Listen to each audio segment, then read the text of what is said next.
Around the Ozarks is now on your FM radio. Listen to Around the Ozarks mornings with Grace Gooley as I spotlight local people, stories, and podcasts, all while playing the country legends of the 90s and the hit makers of the 2000s. It's on the Ozarks' best country, 105.1 The Bull. It's time for Around the Ozarks News, sponsored by the Springfield Greene County Park Board, Thompson Sales, Advanced Car Care, Smouse Brothers, and United Plumbing. Here are your hosts, Ethan and Sarah Foreheads. Howdy. Good Wednesday to you. It feels like Monday to us because we're back from vacation. Happy to be back with you. Thanks to those who filled in for us in our absence. We had a great time on vacation. We'll tell you about that coming up. But first, we should probably do some news. All right. A state inmate in Licking who's already serving a 1,000-year prison sentence is now accused of killing another prisoner. Brandon Smith, who was originally from Niangua, Webster County, has been indicted on charges of first-degree murder and several other charges. Investigators have not released details about how the victim was killed or what may have led up to the killing, but Smith, the inmate, was previously convicted of sex crimes against children. Well, also in the news, some help is on the way for drivers in Ozark who have been for many years now just sitting for long periods of time waiting to turn right onto CC. It's been there a few times myself, and it's rough. Road improvement project starts in just a couple of weeks for the very busy intersection of CC and 22nd Street in Ozark, where the Mud House Coffee Shop sits. Improvements set to begin the week of August 3rd to improve safety and traffic flow. Mm-hmm. The project will add a right turn lane from northbound 22nd Street onto eastbound CC to get over to 65. You know where I'm talking about. The Mud House right there. There's a Maverick across the street. There's a Huey Magoo's right there. There's a Huey in Magoo's Ozark. there now? Yeah, on That's the true. opposite side of the highway from Lambert's. Yep, that's it. If you know, you know. Lane closures and traffic shifts are expected, but access to area businesses will remain open during construction. So it's going to be pain, and then hopefully it's going to be a sweet relief following all of that. And then there's this. Southwest Baptist University will soon have new leadership. President Rick Melson is leaving the Bolivar campus next month to become president of Moody Bible Institute in Chicago. That's a big one. Yeah, that's Melson. cool. Yeah, Melson has led SBU since 2021, overseeing record enrollment, financial improvements, and expanded academic programs. So now, Vice President Jonathan Woodyard will serve as interim president beginning August 10th. So congratulations to Rick Melson. Okay. No excuse absentee voting is underway across Missouri ahead of the August 4th primary election. Voters can cast early ballots at their county's designated location through Election Day. A current government-issued photo ID is required for voting, and voters must choose a party ballot before voting. Today is the deadline to mail in an absentee ballot so it can arrive at the county clerk's office by 7 o'clock on Election Day, which is upcoming. Soon and very soon. Yeah, it's the hard to think Springfield about. City Council. I know it is weird, isn't it? Yeah. August elections already here, which means school is right around the corner. Oh, that's the worst. I know it is. I feel like summer breaks over for all of us almost. And I'm not even in school. The Springfield City Council could delay action on incentives to keep Andy's Frozen Custard's new headquarters in Springfield. Council member Brandon Jensen plans to ask for a delay on a $32 million industrial development bond package. He wants staff to explore whether additional incentives could keep the company's headquarters in downtown Springfield. So the as issue, opposed to moving it. yeah, the issue is whether it's going to move somewhere outside of downtown or stay in Springfield. Prior to this money issue, I mean, they were considering leaving Springfield altogether, going maybe to Kansas City, something like that. Now it just looks like they will stay in Springfield but move out of downtown. And Brandon Jensen wants them to stay downtown. So we'll see what happens. That issue is where, because initially they were going to go over by like Division Street or somewhere, right? By Right. Lecomte, maybe. Yeah, somewhere up in there. Okay, we'll see what happens with that. The city of Springfield, meanwhile, is reminding residents to keep hazardous materials out of their household trash cans after a fire this week at the Noble Hill Sanitary Landfill. Firefighters found burning magnesium shavings at the site. The city says lithium-ion batteries remain a major cause of trash and landfill fires. Yeah, I would think those lithium ion batteries, man, they're everywhere now. Googling, hold on. What are you supposed to do with them? You take them to a recycling center. Card of lithium-ion batteries.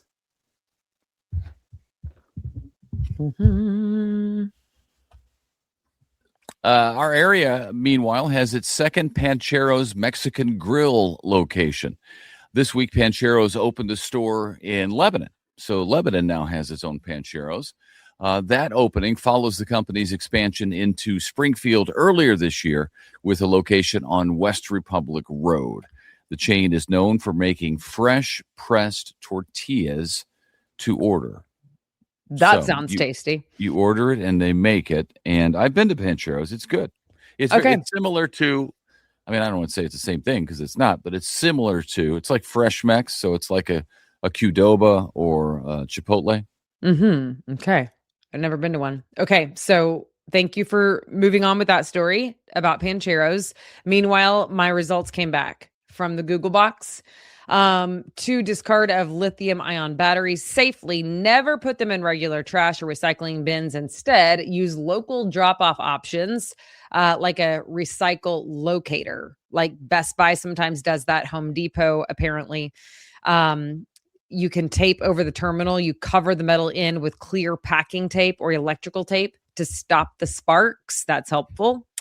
Also bag them separately. Put each individual battery into its own small plastic bag. Things of this nature. You know who does that is our friend Luke Westerman at Computer Recycling Center in Springfield. They do. I didn't know that. Take those. They take all that stuff. So just drive it over there, drop it off, and they will take care of it for you. Computer Recycling Center. Yeah. In Springfield. There you go. Okay. I mean, I think I've not ever thrown a battery away because I let Ethan change the batteries. You know? So he can figure it out. I got it. Yeah, there you go. Congratulations to Springfield Business Journal on its new headquarters. The publication is now headquartered in Hammond's Tower. Very exciting for SBJ. The move cuts its occupancy cost by more than 50%. That's impressive. That move marks a return to downtown for SBJ after several years in Chesterfield Village. Yeah, I never saw them downtown, but I've been to their place in Chesterfield Village, and now I'll have to go pay them a visit at Hammond's Tower. I'm a fan of SBJ. Yeah, I am too. Yeah. They do a nice job. Yes. Conference USA just had its media day this week. The league says it remains open to future expansion because that's what all conferences do these days. They expand and change. Money. That is correct. Conference USA has no immediate plans to add any new members to the league. So they're saying there's a chance. Commissioner Judy McLeod says the league is pleased with its current 10-team lineup. She also praised Missouri State for its successful first season in Conference USA, which, of course, included a bowl game appearance. So go Bears, cool. Hoping for more this year. I got to be honest with you. I thought you said she also prayed for Missouri State. I was like, wow, okay. But you said praised, like congratulations. Yes. Lauded. Got it. No, lauded. Yes, that's Lauded. Okay, if you are looking for a family activity this weekend, this is kind of fun. Whitewater in Branson is hosting Dive-In Movie Night. Families can float in the wave pool while watching Migration on Friday night. And then on Saturday, you can go back and watch Ralph Breaks the Internet from the wave pool. The movies start both nights at 7:30 during the park's extended night water hours. That sounds fun. Wish I could do that. I do love whitewater. I haven't been in a while. You went recently with the kids, right? No, we are going though. My kids have gone recently. I wasn't with them. Yeah, the kids went. But did you know that I'm taking them now? I'm going with them. Yeah, I heard you say that. I'm the fun mom. Mm-hmm. So I'm going. Yeah.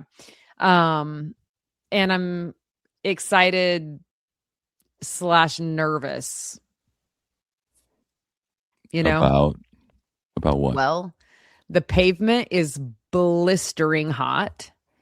I don't want to sunburn. I like to eat outside of my car, not in the park. I know that they are now cashless. What else? Like, see all these things, babe. It's just, all the things. You know what? You don't actually sound like the fun mom. After saying you were the fun mom, you just went off on a tangent of stuff I would say.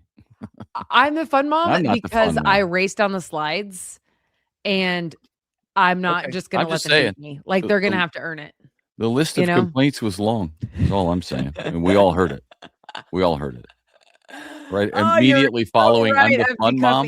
Ethan, watch out for that. Immediately following the words, I'm the fun mom, were a list of things that were not at all fun. Ethan will tell you, though, that this was several months ago. He stopped doing it because I think he just needed me to say it out loud. But there was like a period of time. It was like, I don't know, probably like 21 days or something. It was long enough to start developing a habit. So I had to like nip it because it was about 21 days and I was afraid that it could keep going. But he would start every sentence with this. Well, the problem with that is blah, blah, blah, blah, blah, blah, blah. I'm like, nope. Every sentence has started for the past 3 weeks with, well, the problem with that is. So he stopped doing it. I did stop doing it. And on vacation, I didn't say it. And I ended up hiking for 7 miles in the desert because I didn't say there's a problem with it. It's a true story. Okay, here's what happened. I almost didn't So make it. we were in Sedona, Arizona, right outside of Phoenix. It's beautiful. We love the desert. It's hot. It's the desert. Duh, it's hot. Like we can all agree that is a known fact. Well, we were going to take the kids swimming in a natural swimming hole. And we get in line to go to this state park called Slide Rock because it had reopened.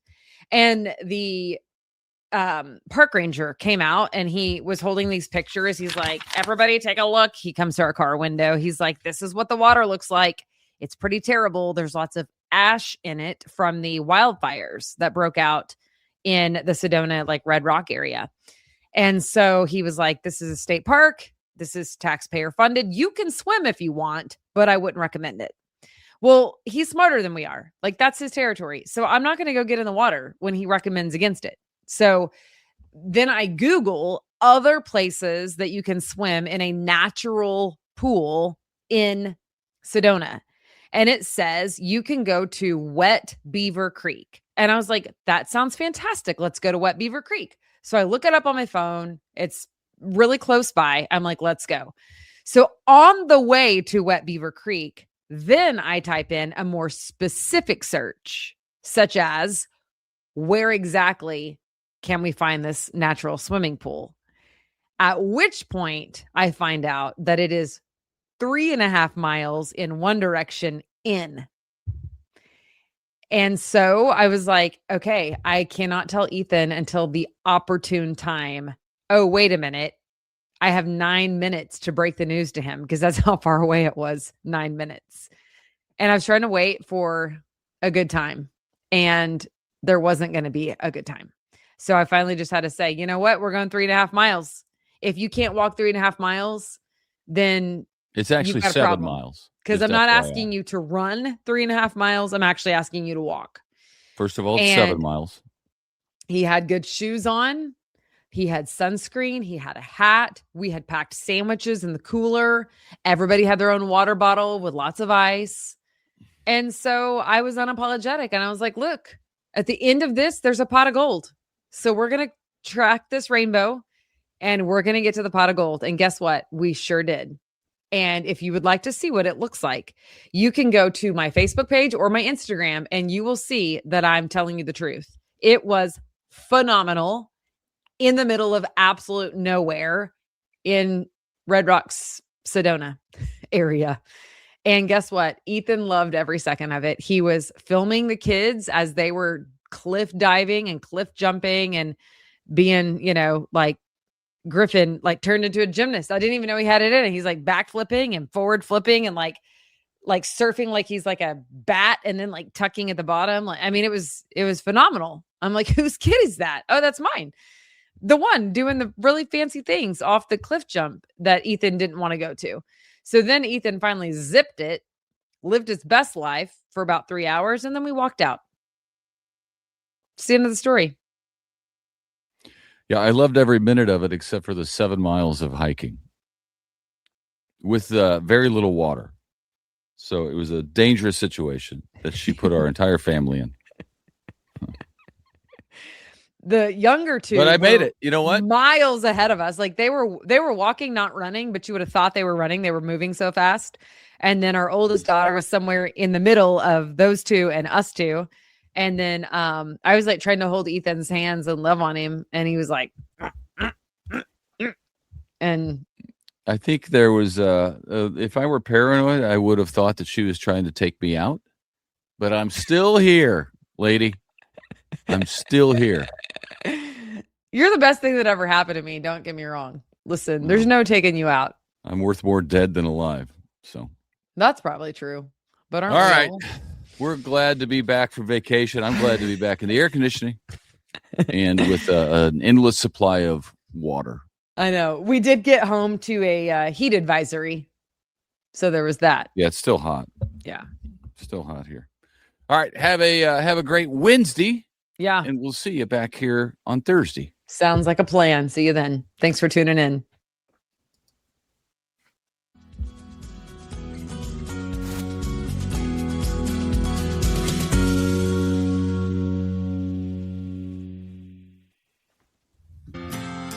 It's time for Around the Ozarks Wake Up Weather, sponsored by Command Family Medicine, Whole Hog Cafe, Taylor Gruba Chevrolet, and Godfather's Pizza. Here's your host, meteorologist Abby Dyer. Good morning, everybody. Conditions across the Ozarks today are starting off a little bit cooler this morning. We needed that. Temperatures are in the 60s early on. It's still going to be a warm summer day, but we cut a little bit of the heat and humidity out of the forecast, so it's going to feel a bit better in the forecast, and we'll take it. Slightly cooler in the headlines today. We'll have high temperatures in the mid 80s. I've got 85 degrees for that afternoon high in Springfield today, and it comes with sunshine. So temperatures, they're seasonal. It's going to be a beautiful day to get out, head to the pool, do your summertime activities. Not quite as intense as it was yesterday, and there's no heat advisory in the forecast today, so you can enjoy your outdoor activities a little bit longer. It's active across the country, just not so much here in the Ozarks today. We're cooler because a cold front came through last night, and behind it, we're getting some of that lower humidity and dry sky activity. Yesterday, there was severe weather for the mid-Atlantic. Today, looks like severe weather is going to stay down on the East Coast and the mid-Atlantic. We've also got very heavy rainfall for portions of the Rockies today, and Gulf moisture as a tropical depression kind of moves along in the Gulf. Rain chances for us, they return tomorrow night. And in fact, I think the rain chance gets here Thursday night into Friday and even Saturday morning. We could continue to see some rain chances in the forecast. Heat, it's going to return to the region early next week. So it's a very brief break with these cooler temperatures and the rain chances that are coming our way late this week. But we will see intense heat and humidity build back into the forecast as we head into the start of August. So summer's not done with us just yet. Today, I have a high temperature of 85 in Springfield. I think we stay rain-free, and temperatures tonight look comfortable. Once again, numbers will fall back into the 60s for lows. By Thursday, we're talking high temps in the upper 80s to near 90 degrees. And on Friday, temperatures will be near 90. That's also when we have the better daytime rain and storm chance that comes into play on Friday. It'll probably stay out there Friday night. And then on Saturday morning, we also have that rain chance that I told you about. As I mentioned, it's active across the country. So the national news headlines, it's jam-packed. We have a strong frontal system that continues to produce widely scattered severe weather and flooding from the mid-south to the northeast. Also, Tropical Storm Bertha is bringing heavy rain across the Gulf Coast. That's going to be moving into portions of Mississippi and Alabama. And we've got hazardous heat from the southern plains to the southeast. That is going to build back into the Ozarks as we head into the early part of next week. So enjoy our cool down while we have it, because it does not stick around for too long. All right, it's time for that Around the Ozarks Wake Up Weather Brain Twister trivia question for the day. And the question that I left you with yesterday had to do with those rocks. What is the name given to the mysterious heavy boulders in Death Valley that move across a dry lake bed completely on their own? They leave long, distinct tracks carved in the mud behind them. Do you think these are called A, sliding rocks, B, sailing stones, C, wandering boulders, or D, drift rocks? All of those seem to be appropriate names, but the correct answer is B, sailing stones. Sounds like some sort of band. For decades, the mechanism behind these sailing stones at Death Valley's racetrack playa was a complete mystery. However, in 2014, scientists used a time-lapse camera and finally solved it. During rare winter nights, a thin sheet of water on a dry lake bed freezes into razor-thin glass-like ice panels around the heavy rocks. And then when the morning sun shines, this ice layer begins to thaw and break into large floating sheets. Light winds then blow these ice sheets across the slick, muddy surface, driving the heavy stones forward and carving deep trails in the mud beneath them. So it's an interesting phenomenon. If you've never seen that, I encourage you to Google it and look up a picture because it is quite interesting. But now you know, they're called sailing stones. All right, here's the next trivia question for you. What is the geological name for massive water-filled marine sinkholes, like the famous Great One off the coast of Belize, that plummet hundreds of feet into the ocean floor, creating a deep navy circle surrounded by shallow turquoise water? Do you think this is called A, a blue hole, B, an ocean trench, C, a submarine cenote, or D, a marine abyss? You can let me know your guess. You can do that at the website. It is aroundtheozarks.com. I sure appreciate you joining me on this beautiful Wednesday morning. Enjoy the cooler temperatures today. I'll be back to chat with you first thing tomorrow. Thanks to our sponsors, Command Family Medicine, Whole Hog Cafe, Taylor Grubaugh Chevrolet, and Godfather's Pizza. Have a great one. I'll catch you right back here tomorrow.